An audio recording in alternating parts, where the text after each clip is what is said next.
Welcome back to the M-Gram swatching series in which I swatch the entire range of M-Gram colors. This is episode 7 and we're going to be taking a look at these 5 wonderful blues. In this episode we have the Cobalt Blue, the Anthraquinone Blue, the Cerulean Blue, the Cerulean Blue Deep, and the Phthalocyanine Blue red shade. It's going to be lots of tongue twisters. We can do this. First up, we have the very easy to pronounce Cobalt Blue. Thank you, Cobalt Blue. And this is a nice, happy, bright blue. Not quite as bright as the Ultramarine Blue. This is a very warm blue. There's lots of red in it. The Cobalt Blue, it doesn't have as much red in it. It's also not quite as dark. It is a softer version of the Ultramarine Blue, I would say. And it's also much cooler. And if that confuses you, because I still get really confused at warm blues and cool blues, video up here, as always, it will explain why it feels wrong. In that the color that makes you feel like you're in a warmer place is the cool one, and vice versa. It is a granulating color, although you don't see much granulation. It's a very gentle, soft granulation. You see a little bit here, but on the whole, soft, gentle kind of granulation. It's not crazy like the Cobalt Violet we've seen before. The mass tone is pretty even, which is lovely. In terms of gradation though, although it creates a pretty gentle, even gradation, the whole point of this test is that if you get 5 clear stages, it means you get to control exactly how the gradation is going to happen. Whereas if you don't see clear stages, then it means that the paint is going to dictate how the gradation goes a little bit more, rather than you having that control. So just bear that in mind. Trust the paint. It will create a smooth gradation for you. If you want clear gradations though, it might be better if you do it in layers. However, in terms of glazing, it's not very good at it. So if you are going to glaze with it, do it in one go. Don't do outlines then fill it in. Just whoosh, and then don't go back in the paint for as long as it's still wet. It is classified as semi-transparent, and I would say it's semi-opaque. You see quite a lot of deposits here. Classified as non-staining, I would say it's semi-staining. There's still quite a lot of paint there, and as I said, not a good glazer. In terms of color mixes, it's a medium level of tinting strength, and you don't really see that much of that granulation coming through, not like the ultramarine violets and the ultramarine pinks that we saw in the previous episode. It is made with PB28, which of course is the Cobalt Blue. Next up we have the Anthraquinone Blue, and this is a gorgeous blue. It's much deeper blue, and it has a lot of red in it, so it's a warm red. It's close to indigo, but it has that brightness that you see in the Anthraquinone and Blue and Indanthrone Blues. It's PB60, which means it is Indanthrone Blue. It does have a lot of texture in the mass tone, and I see some over here as well. Is it granulation? Is it some other thing? I'm not quite sure. I would hesitate to call this granulation, but it definitely suffers from ridging. It's a lot of texture happening here. If you want to have a close look at it, high res scan over on my Patreon, patreon.com/Oto Kano. You know where to find it. Have a good look at the high res and see what you think, whether you'd call this granulation or not. PB60s shouldn't granulate. So I would say that it's probably to do with whatever binder they use rather than the pigments, because we're seeing it consistently. These anthraquinones, the quinacodones and the azos, they shouldn't have texture, and they do, which means I would hazard a guess that it's to do with how their base works. So, you know, whatever they mix with their Arabic gum, it creates this interesting texture for you. And you know what?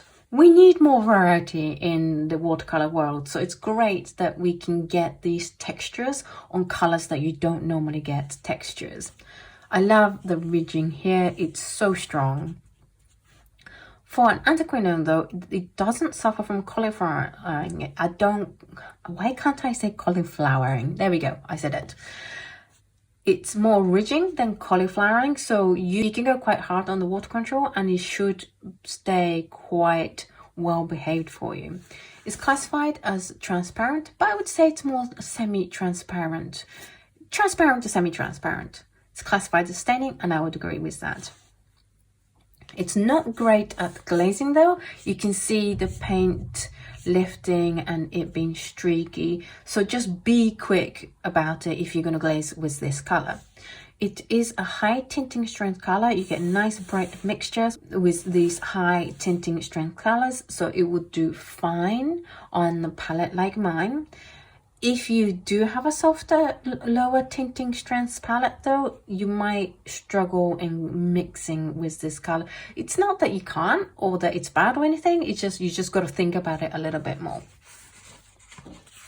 Then we have Cerulean Blue, and while I'm doing this, I want to bring out the next color, which is a Cerulean Blue Deep. And I find this really interesting because normally these kind of colors are taken up by Cobalt Blue and Cobalt Turquoise kind of color, whereas we have this version in Cerulean Blue. Other brands, when they have two options in Cerulean, they're still quite similar in hue, whereas Edinburgh has managed to produce two very different hues. This is definitely a cool blue, and this is definitely going on to the turquoise blue color. In terms of behaviors though, it's pretty similar. You see the granulation happening all the way through. You almost get identical cauliflowering and stuff happening. The granulation looks about the same. They are both semi-opaque, they're both semi-staining, they're both not great at glazing because it lifts so easily and it's heavily granulating. The only difference I would say, besides the obvious hue difference, is that the Cerulean Blue Deep is higher in tinting strength than the Cerulean Blue. The Cerulean Blue creates these nice fresh looking mixes, nice early summer, May to June kind of color, whereas the Cerulean Blue Deep can create much deeper tones. So that's how I would pick which one of these, because you're probably not going to want both of this on your palette. Pick how deep a value you want to create with your mixes and pick according to that. They're both made with PB36, which is obviously the cobalt chromite. I think it's just wonderful to have these kind of hues sitting where the cobalts normally sit, just for something different. Cerulean Blue Deep, this hue I think is quite unique for M. Graham for a cerulean color. And then finally for this video we have the Phthalocyanine Blue red shade, a very long name. It is made with PB15, which of course is the copper phthalocyanine. And again, it has this texture. More I see these textures unexpectedly, I am more convinced that it's to do with the base mix, watercolor base mixture that they use that creates these textures, and I'm very excited to see these kind of texture in this kind of color. There's quite strong feathering here and a huge big drop in color, but also I think this is the first color where if I squint I see 1, 2, 3, 4, 5 stages.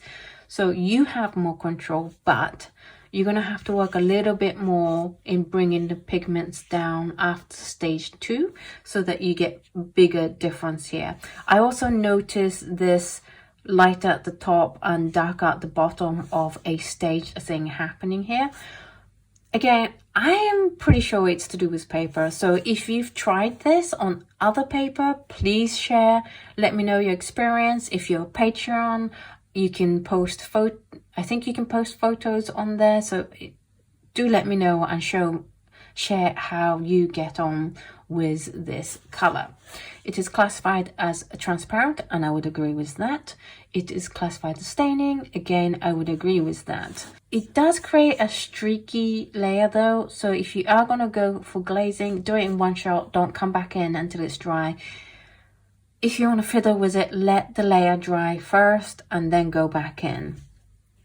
It is high in tinting strength. You get this nice strong green with the Iridium, gorgeous violet with this Queen Rose. If you have fallen in love with these colors that we've been taking a look at in this series, but you are not quite ready to commit to a full tube because you want to test them out at home and really see it for yourself if you like the color or not, this month's dot card is perfect because people have sent me photos of full paintings that they've done with just the paints from this dot card, and there will definitely be plenty of paints for you to mix with other colors that you already have on the palette and stuff. So it's a really economical way to try out and make sure you like the color before you pay for a full true price. So if you'd like to receive this dot card, all you have to do is to head on over to patreon.com/Oto Kano and sign up for the appropriate tiers, and I will be posting one of these dot cards to you. That's it for this episode. What did you think of these colors? Which one was your favorite? Do let me know in the comments down below. You will find the Anthraquinone Blue and Cerulean Blue Deep in next month's dot card, because that's going to be the blues and greens dot card, and I chose these because I think the Anthraquinone Blue is interesting and it has that texture, and the Cerulean Blue Deep is a quite unique cerulean color, so I hope you enjoy that for next month. Thank you so much for watching this video. In the next episode, we're going to be taking a look at more blues and going into the turquoisey kind of colors, which is very exciting for me. I hope you find that exciting too. If you want to buy these, as always, there's links down below to where you can get them. If you can use those links, it costs you nothing, but it really helps the channel. Please share this video in forums and groups that you belong to if you don't mind doing that for me, because it really helps grow this channel. Okay, I am gonna go away and I will see you in the next episode. Bye!